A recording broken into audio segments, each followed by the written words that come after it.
José Guimarães, deputado federal pelo PT de Ceará. Tudo bem, José Guimarães? Bem-vindo aqui ao nosso programa.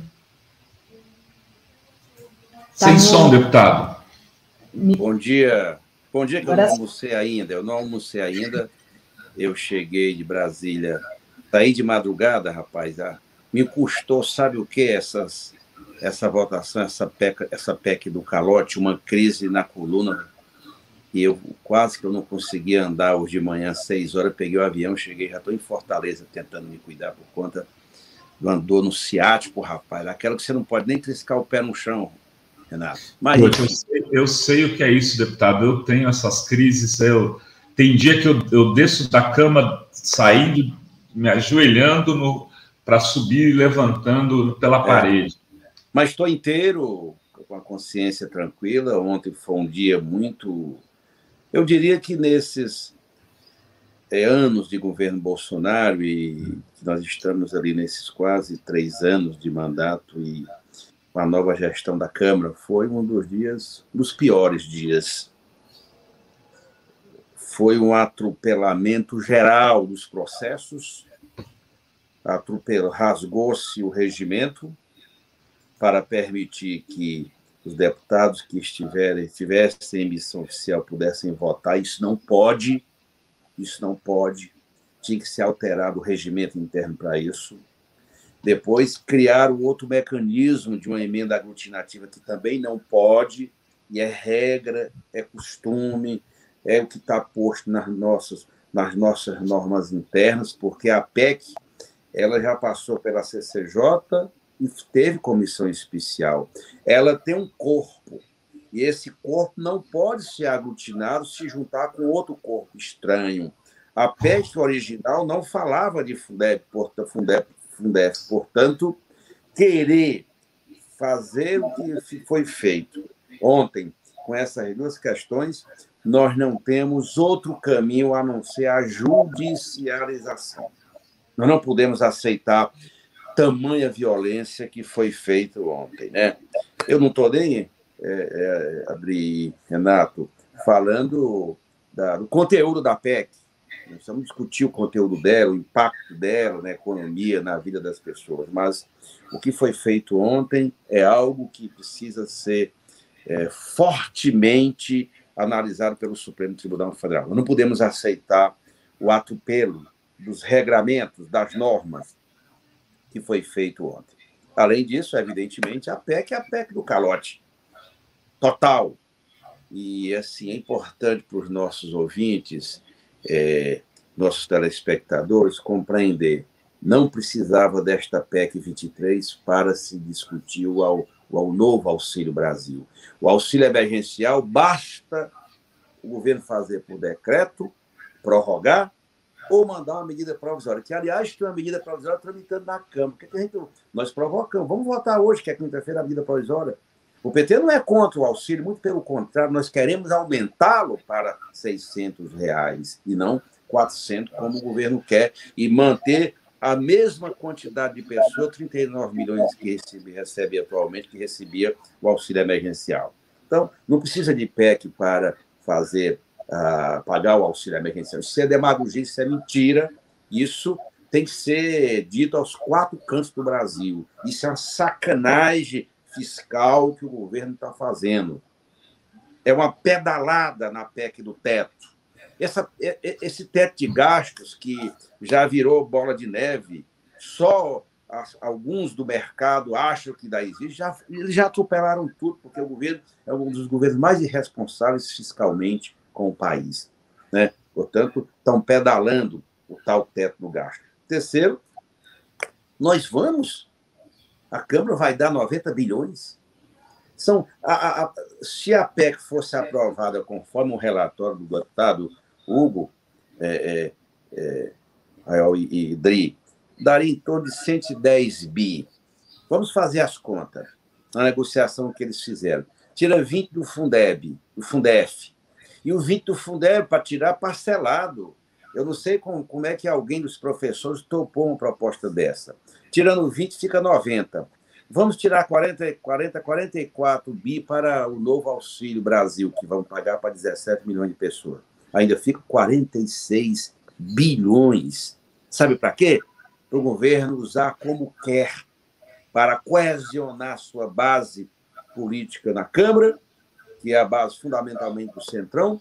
Em segundo lugar, reorganizar a sua reeleição, que está comprometida por conta da crise que o Brasil está vivendo. Esse é o problema central, não é o problema de auxílio. O auxílio se paga se o governo quisesse, se esse governo tivesse algum compromisso social com o país, não precisa de PEC. E, além de que, o governo dá um calote.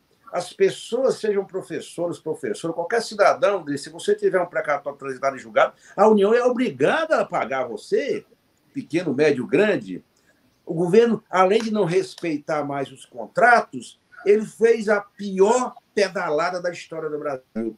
Transferiu o pagamento desses precatórios para os próximos governos daqui a 10 anos.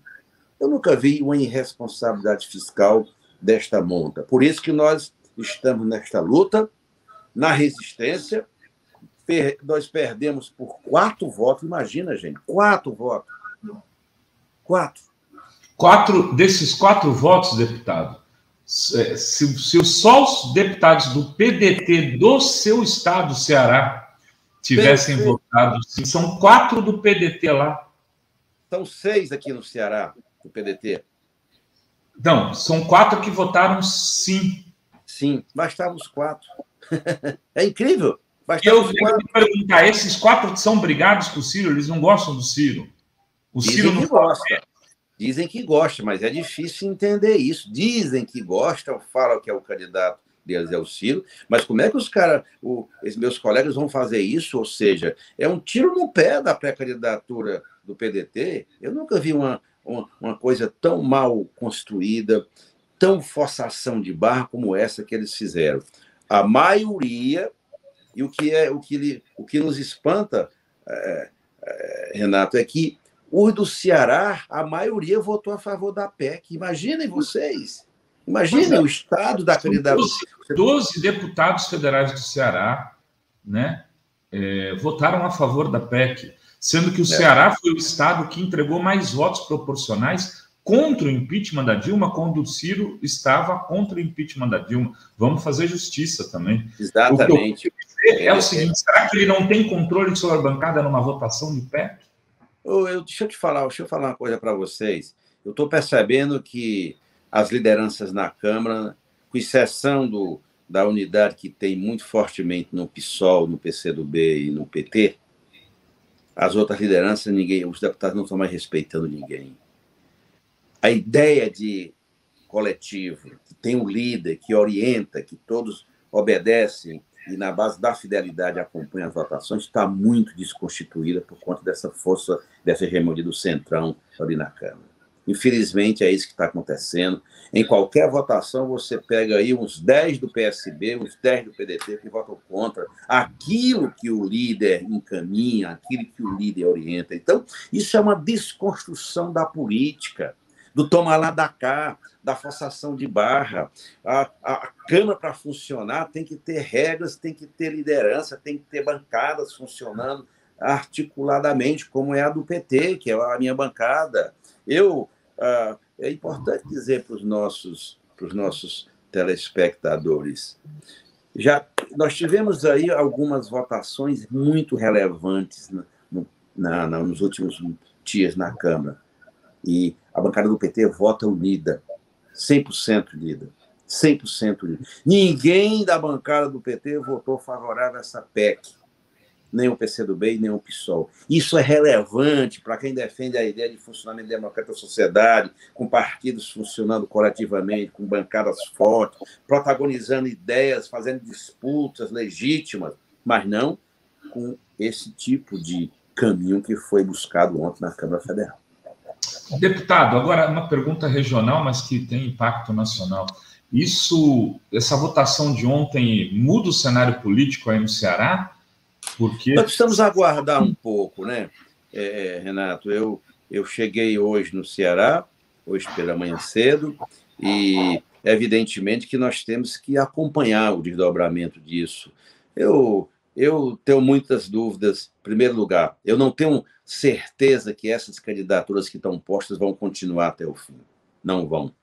Eu tenho muitas Eu tenho mais incerteza do que certeza sobre isso. Você acha que o Ciro pode desistir mesmo, né? Eu acho que tem muitos candidatos... perguntar esse tweet dele, você acha que é para valer mesmo isso? Não, eu acho que evidentemente tem um sentido político, e é coisa do João Santana, evidentemente, né? E um marqueteiro que nós conhecemos bem. Mas, de qualquer maneira, é um posicionamento político. Isso não pode, ao final, ele sair desmoralizado, o candidato do PDT, na minha percepção.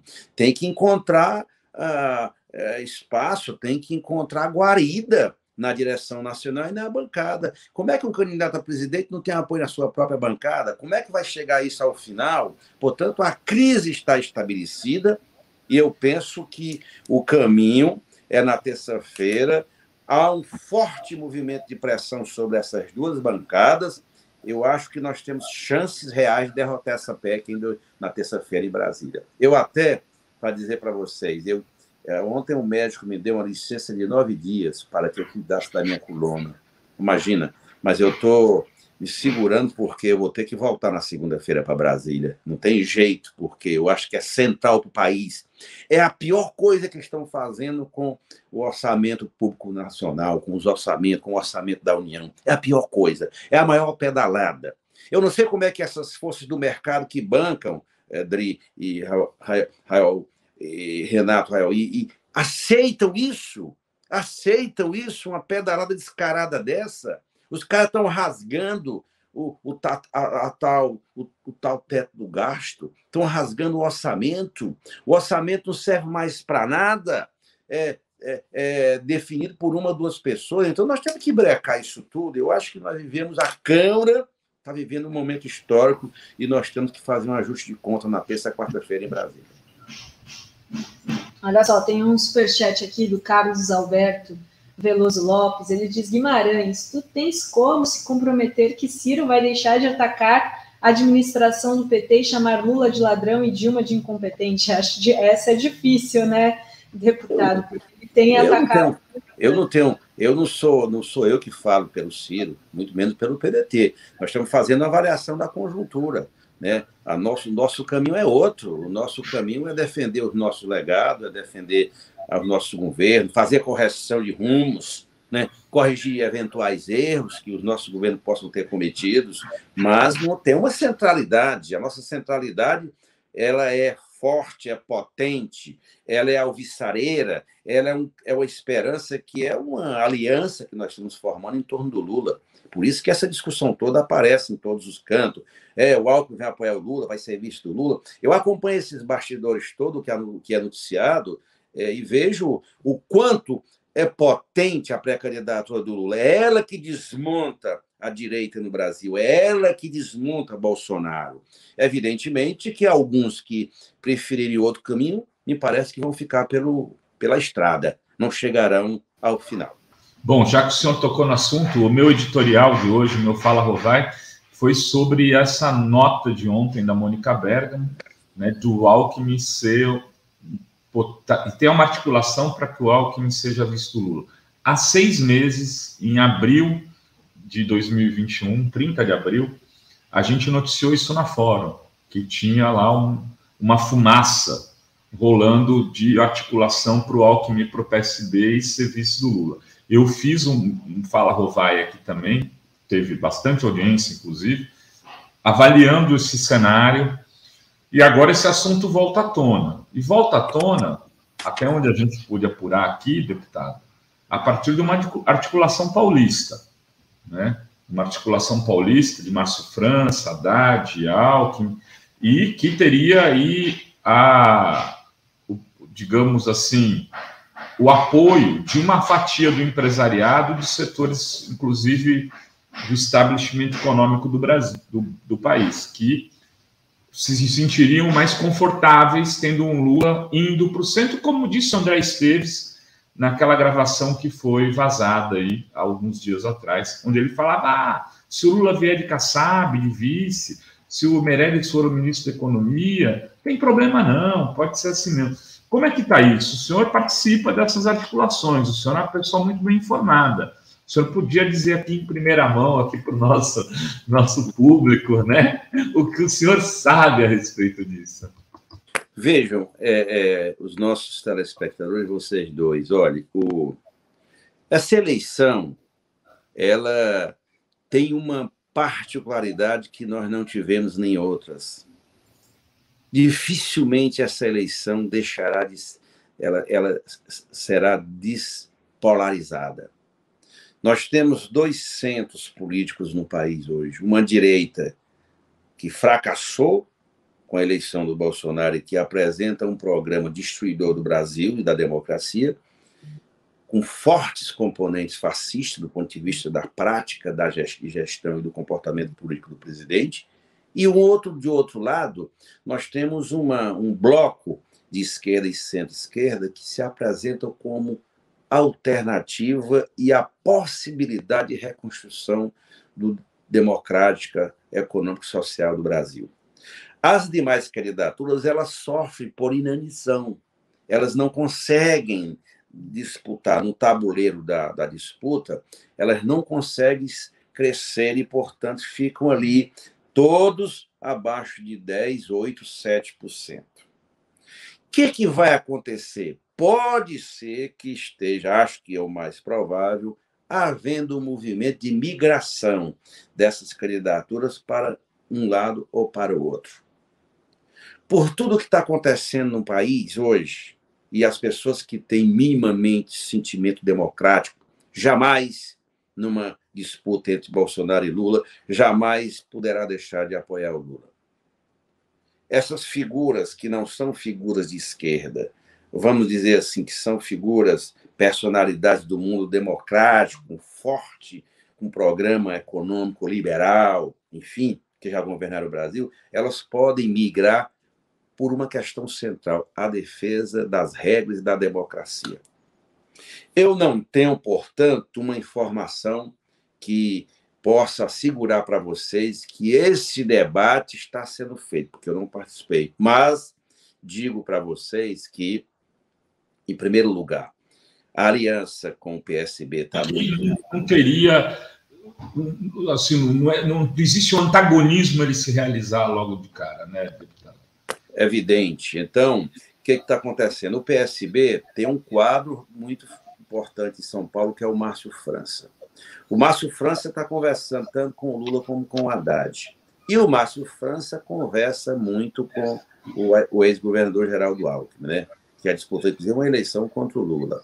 Então, é uma construção que me parece, pelo que eu percebo, pelo que eu sinto e vejo, muito a partir de São Paulo.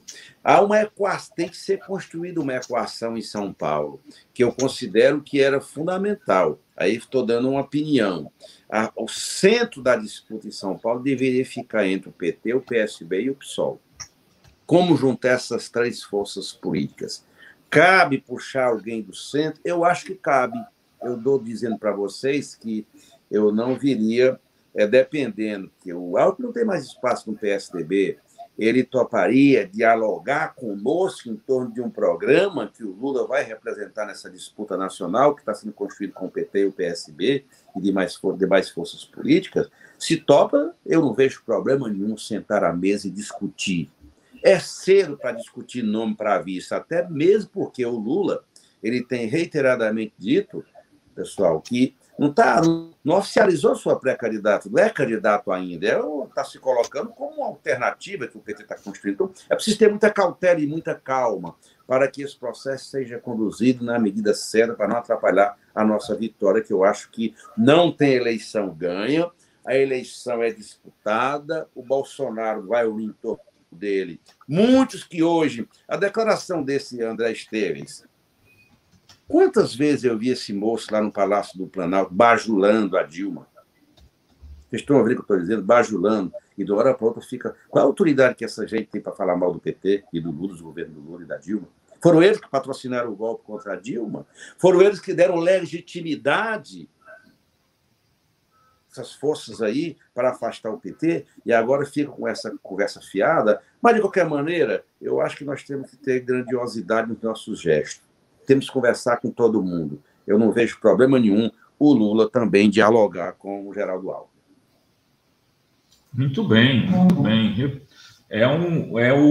Acho que então aqui o editorial que eu fiz está muito próximo da sua análise, deputado, que é isso, não está nada dado. E sem tá combinar. Tudo, e sem combinar. Sem combinar.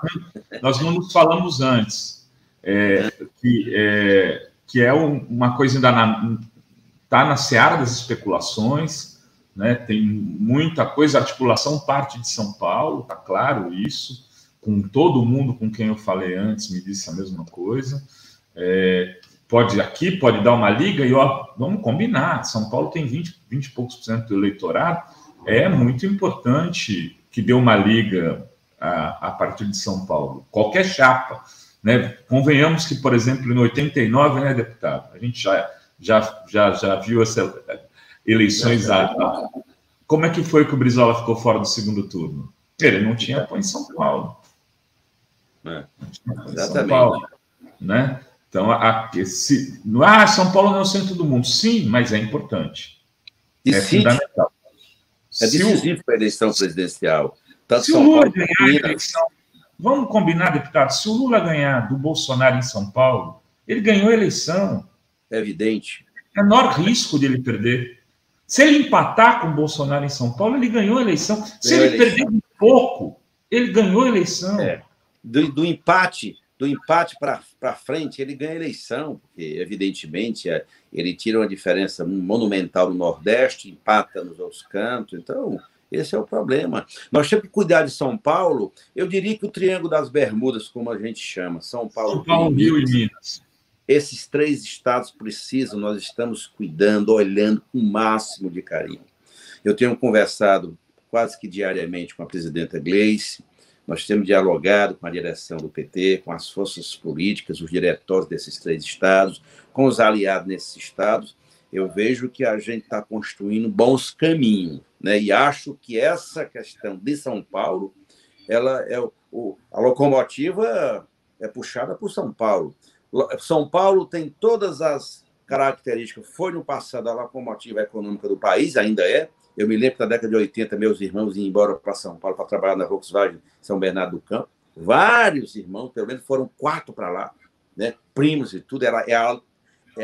Era a locomotiva industrial do Brasil, com berço em São Bernardo, mas que politicamente, em que pese o esvaziamento da indústria nacional, mas São Paulo é um estado forte, potente, e não é menor, pelo contrário. Por isso que eu vejo que essas personalidades de São Paulo precisam sentar e buscar o melhor caminho para garantir a eleição nacional, porque a eleição é nacional, a centralidade é nacional, os projetos regionais não podem comprometer a globalidade, a centralidade do projeto nacional. Portanto, nosso companheiro Haddad, que é um extraordinário candidato, né? O Márcio França, do PSB, o Boulos, do PSOL, os 3 precisam sentar e buscar ampliar as alianças em São Paulo para dar ao país um caminho que seja o caminho da reconstrução democrática, econômica e social deste imenso Brasil. O senhor falou de Minas e Rio de Janeiro. Como é que está Minas e Rio de Janeiro, deputado? Porque Rio tem lá várias candidaturas possíveis, né? Tem o Marcelo Freixo, tem o Rodrigo Neves, que é do PDT e foi um excelente prefeito de Niterói, tem a candidatura do Paes, que sabe se vai, se não vai, o próprio Cláudio Castro fala, eu posso apoiar o Lula, posso estar no mesmo palanque, não tem problema ter 2 palanques, lá tem demais, Minas não tem, né? É o contrário. É o contrário. Eu acho assim, primeiro, São Paulo está indo bem, as conversas estão evoluindo, e eu sou otimista quanto a São Paulo. Rio de Janeiro, os PSB e PT estão dialogando bastante, PCdoB, o próprio PSOL. O Lula tem dialogado, para além desses partidos, com o atual prefeito do Rio, o Eduardo Paes, e acho que a centralidade nossa no Rio é unir PT e PSB, tanto o PT como o PSB do Freixo e do Molon. Então, nós temos que, a partir disso aí, ampliar as alianças. É claro que essas... Aí tem o Rodrigo Neves, que também pretende ser candidato ao PDT, está sinalizando que quer diálogo com o Lula, né? E todo mundo sabe... Está com o Lula essa semana, se não me engano, inclusive. Né? Exatamente. Ele está dialogando com o Lula. as pesquisas do Rio de Janeiro indicam que o Lula está um pouquinho na frente do atual presidente. Portanto, essas forças precisam, até o começo do ano, se unificarem. Eu acho que o Rio de Janeiro também nós temos um bom caminho para ser construído, né? É claro que aí vem Minas. Minas, se você tem o atual prefeito e o atual governador. Eu defendo a tese em Minas, o diretório, as lideranças do Minas, nós temos um partido muito forte. Nós temos 8 deputados e deputadas federais, uma forte bancada de deputados estaduais. Então, o PT tem muita força em Minas Gerais. Eu tenho dito para os dirigentes e deputados do PT e deputadas do PT de Minas que nós temos que buscar um caminho alternativo em Minas. Não dá para ficar esperando o Calil e muito menos o Zema. O Zema vai apoiar o Bolsonaro e o Calil fica em cima do muro. Portanto, o PT não pode, um estado como Minas, ficar à deriva. É uma opinião que eu quero explicitar isso para vocês. Eu defendo que em Minas a gente busque um caminho, né, que seja importante para a gente garantir a eleição de deputados federais, deputados estaduais e, sobretudo, a eleição do Lula. O Reginaldo, o deputado federal Reginaldo, tem reafirmado para mim que é candidato ao Senado. Nós temos conversado bastante com eles, o Lula tem conversado também com eles, eu acho que ali a coisa não está arrumada ainda, mas eu acho que os mineiros são assim mesmo. Eles demoram.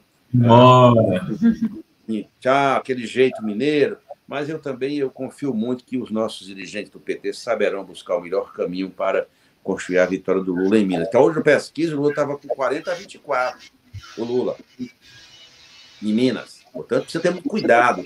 Essa eleição está muito promissora, mas é preciso ter muito cuidado, porque qualquer fato... Não viu esse fato de ontem? Quem imaginava que a votação de uma PEC pudesse causar esse terremoto dentro do PDT, dentro da chamada oposição lá? Portanto, é preciso ter muito cuidado.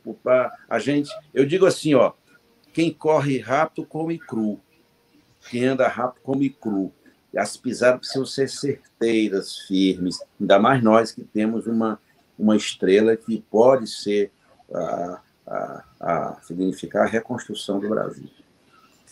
Olha só, vou ler aqui só alguns superchats. A gente já está aqui também com o Juca Ferreira, ex-ministro da Cultura, que vai entrar na segunda parte aqui do nosso programa. José Guimarães, Alckmin ou Kassab de vice é botar a galinha para cuidar do galinheiro. Vão ter outro golpe, diz a Andy 1146 aqui.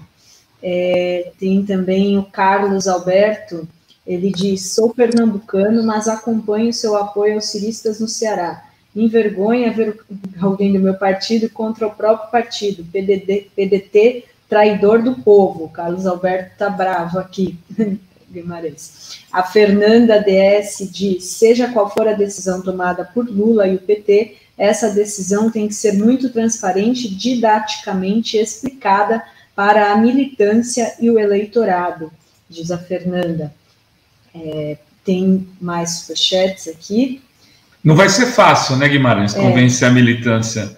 Veja, a minha posição interna no PT, eu defendo, vou dizer também em primeira mão para vocês, que o vice seja do PSB. O PT não pode isolar-se numa chapa pura do PT. Tem que ser o Lula e o nome do PSB na vice. É claro que isso tem que ser discutido, né? O Lula comandará isso. Nós não definimos a nossa política de alianças ainda, mas eu defendo essa tese. Eu acho que o Brasil, para ser reconstruído, e sem esse sectarismo, essas coisas que dão erradas, eu acho que para reconstruir o Brasil nós temos que ter um centro político para comandar, para dialogar com o conjunto das forças democráticas e políticas do Brasil com um rumo. Eu prefiro o caminho de ampliar as alianças e radicalizar no programa. É isso que o Brasil precisa. Povo no orçamento, rico pagar imposto. São essas duas coisas que, para mim, sintetizam um programa de reconstrução nacional. Tem que ter força no Congresso Nacional e tem que ter alianças. Não para se submeter, não para fazer o que os aliados querem, mas em cima de uma centralidade que é um programa de reconstrução nacional. Mas eu defendo, os companheiros que falaram aí, a aliança com o PSB da vice. Ou nós não vamos precisar mesmo, vamos ver o seguinte, se o PDT mantiver a candidatura do Ciro, que é a tendência, não sei como é que eles vão fazer, se vão até o final, me cabanalizar, nós não vamos chamar o PDT para o apoio no segundo turno? Claro que vamos! Vamos chamar todo mundo para derrotar, numa hipótese de segundo turno, entre Lula e Bolsonaro, outras forças políticas, porque o Brasil é isso. O PT sozinho não é a maioria da sociedade. Nós temos 30%, e os 30% não ganham eleição. Também não estou propondo nos render e fazer qualquer coisa para ganhar a eleição. Não! É em torno de um programa, em torno de uma ideia. A segunda coisa, que eu acho que nós já passamos, foi do tempo, e já estou enchendo o saco de vocês demais, né, Adri? Imagina, deputado, mas vamos lá. Eu sei que o senhor também tem compromisso. Eu tenho compromisso. A outra coisa, vejam, aqui no Ceará, nós temos um governador do PT, que tem toda a relação que ele tem com o PDT dos irmãos Gomes, né? Mas é um governo que realiza políticas públicas as mais exitosas no país. Nós não estamos apoiando os Ferreira Gomes aqui no Ceará. Nós temos uma discussão se vamos ou não manter a aliança, porque a prioridade... Veja bem, quando o Lula diz, e eu concordo que a prioridade é a eleição nacional, eleger deputados e deputadas, para não corrermos o vexame que nós corremos ontem. É nessa hora que você vê a importância, eleger senadores. Essas são as 3 prioridades do PT, eleição de presidente, eleição de deputados e deputadas federais e eleição de senador.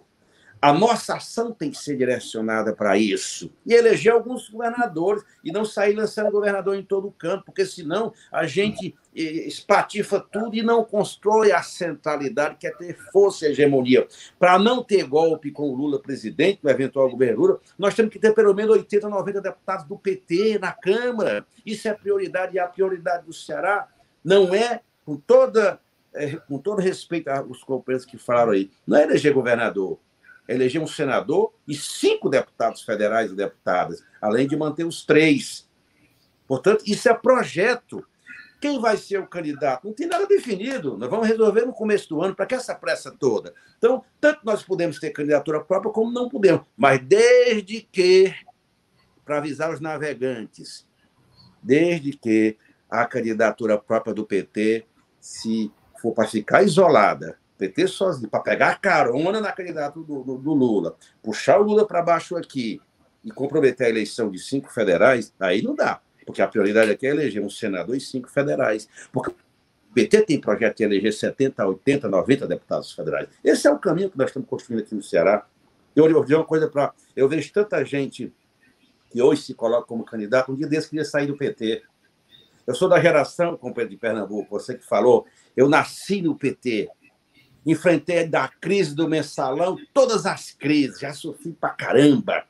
Nunca cheguei nos bastidores para dizer que eu saía do PT, que o PT estava falido. É preciso a gente levar em conta isso é história, é vida. Eu não abro mão do PT, porque é minha vida.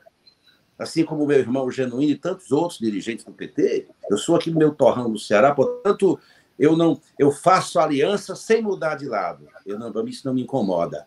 O que para mim vale é o programa, são as políticas públicas, é a transparência, é isso que nós estamos fazendo na Bahia, em Pernambuco, com o PSB, no Piauí, com a Fátima, com o Camilo Santana aqui no Ceará. É claro que na hora certa vamos discutir quem vai ser candidato ou não. Nem é para se submeter, nem é para romper, depende. Nós não vamos ser bucha para ninguém. Lula presidente. Isso é o que nós vamos fazer aqui no Ceará, porque ele não precisa de palanque com 3, 5% para ganhar a eleição no Ceará, porque ele tem aqui 60%, o Bolsonaro tem 17% e o Ciro tem 14, 15%. Mas é isso, meus queridos amigos e amigas. Obrigado, deputado Zé Guimarães. Sempre bom estar com o senhor aqui. Cuide dessa coluna aí.